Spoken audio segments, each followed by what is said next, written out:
राष्ट्रपति शासन गया, लेकिन मणिपुर में शांति अब भी नहीं आ सकी है।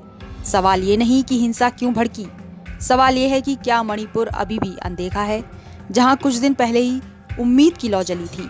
एनडीए सरकार का गठन हो ही गया था कि 48 घंटे के अंदर मणिपुर फिर आग में जल उठा। गोली, आगजनी, डर और असुरक्षा, यही मणिपुर की आज की तस्वीर है। दरअसल मणिपुर में यह हिंसा भड़की है बीजेपी की कुकी समुदाय की नेमचा किपगेन के उप मुख्यमंत्री बनने पर। 5 फरवरी की शाम को कुकी बहुल चूराचांदपुर में उनके उप मुख्यमंत्री बनने को लेकर विरोध प्रदर्शन के दौरान झड़पें हुई। प्रदर्शनकारी तुइंग बोंग बाजार के पास जमा हुए, गुस्से में आकर किपगेन के खिलाफ नारे लगाने लगे और कुकी समुदाय बाजार बंद का आह्वान करने लगे। नेमचा किपगेन कुकी समुदाय से हैं, जिसका समुदाय कुकी विधायकों के सरकार में शामिल होने का विरोध कर रहा है।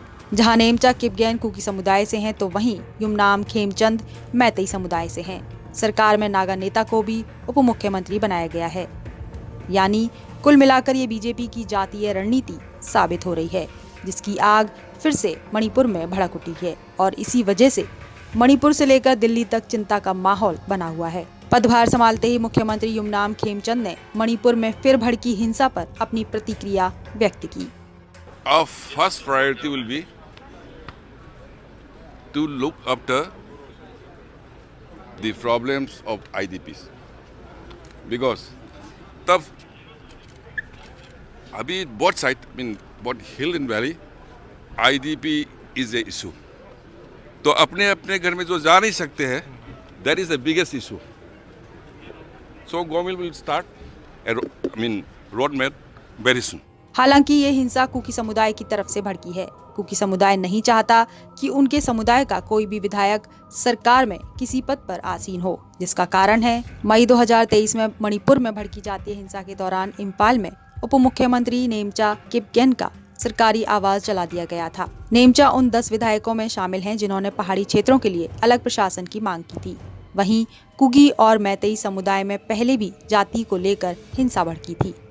बता दें कि इस हिंसा को भड़कने के पीछे 3 कारण मुख्य रहे हैं।